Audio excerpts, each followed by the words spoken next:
আসসালামু আলাইকুম।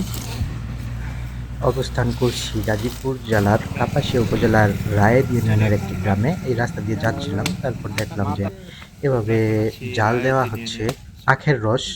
আখ ভাঙিয়ে এর রস করে এভাবেই জাল দেওয়া হয়। আখের গুড় তৈরি হচ্ছে, এটিকে বলা হয় স্যাও। সারাদিন আখের রস ভাঙিয়ে এখন রাত্রবেলা এগুলো জাল দেওয়া হচ্ছে। কিছুক্ষণের মধ্যে এগুলো গুড় হয়ে যাবে, অর্থাৎ ভারী হয়ে যাবে। তারপর সেটা দিয়ে গুড় তৈরি করা হবে। গ্রাম বাংলার ঐতিহ্য বলা যায় এটিকে। কিছুদিন পর হয়তো বা এরকম আর এটিকেও পাওয়া যাবে না। ছোটবেলায় দেখতাম আমাদের বাড়িতে এগুলো ছিল, এখন আর নেই। আধুনিকতার ছোঁয়ায় সবকিছুই শেষ হয়ে যাচ্ছে দিন দিন। চমৎকার এক দৃশ্য, দেখলে খুবই ভালো লাগে, ছোটবেলার স্মৃতি মনে পড়ে যায়। ভিডিওটি ভালো লাগলে অবশ্যই একটি লাইক দিবেন, শেয়ার করবেন আপনার বন্ধুদের সাথে। প্রিয় গাজীপুর ফেসবুক পেজটি ফলো করবেন, প্রিয় গাজীপুর ইউটিউব চ্যানেলটি সাবস্ক্রাইব করার অনুরোধ থাকবে।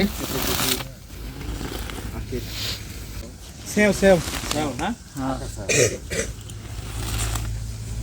হাত গরম হলে ভাই আমি সকলে ভালো থাকুন, প্রিয় গাজীপুরের এটা হয়ে গেছে? সাথে থাকুন। আল্লাহ হাফেজ। তারপরে